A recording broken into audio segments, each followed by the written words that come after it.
And he just ran off into the edge of the woods. What do you think you were looking at?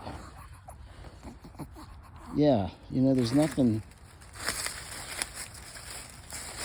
I wanted to write a story about the woods where people or animals lived like outside of society or something. I forget what I had a thought for that one at one point. I don't remember what it was. Anyway, today is the feast of, I believe, Blessed Pius the Ninth and Rosalie Rendu, a French saint from the late 17 to the mid 1800s. Did 54 years of charity work in the slums of Paris. Today's first reading is from the first book of Kings.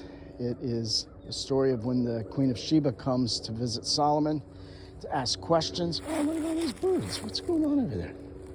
Oh, that's pretty. What is that? What is that? No, those are leaves. You can't see it. Leaves just blowing up in like a little, is it butterflies?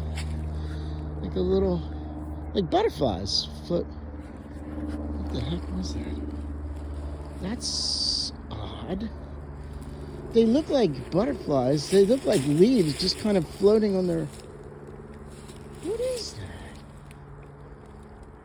What the heck? Oh, they're leaves, but why? The wind is just blowing them, just keeping them moving. Anyway, sorry. I might be losing my mind. That was interesting. So, Queen of Sheba goes to ask questions of King Solomon because she'd heard of his renown, and she's amazed. It says she's breathless, and she asks him questions, and there's no question that he can't answer and give her a satisfactory answer to. She's amazed at his wealth, at the court, how the people, his servants serve him. That's what it says, something like that.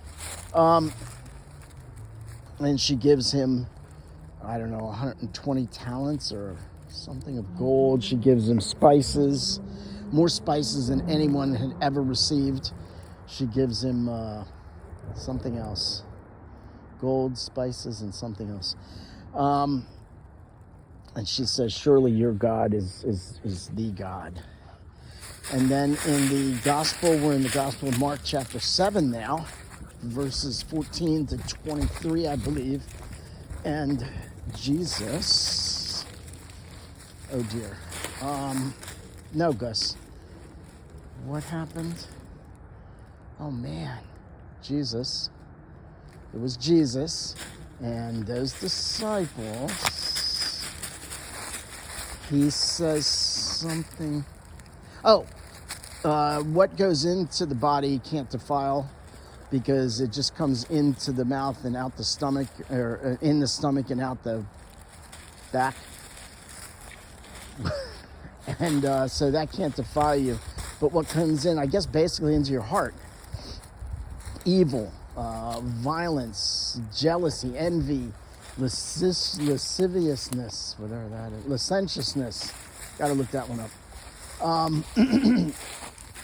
Probably licentious, tricking someone out of something, or taking license. In other words, taking something that doesn't belong. I don't know. Licentiousness. Licentiousness. Licentiousness. Anyway, so Jesus says basically that food doesn't make you impure.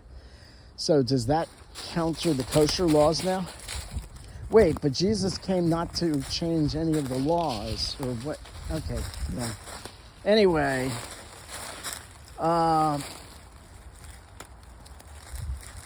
so yeah, it's the things that get us into trouble or what comes into our mind and our heart, not the food we eat. Of course, if you drink too much alcohol, but that's from your mind and your heart saying, I'm going to drink or eat to excess. So,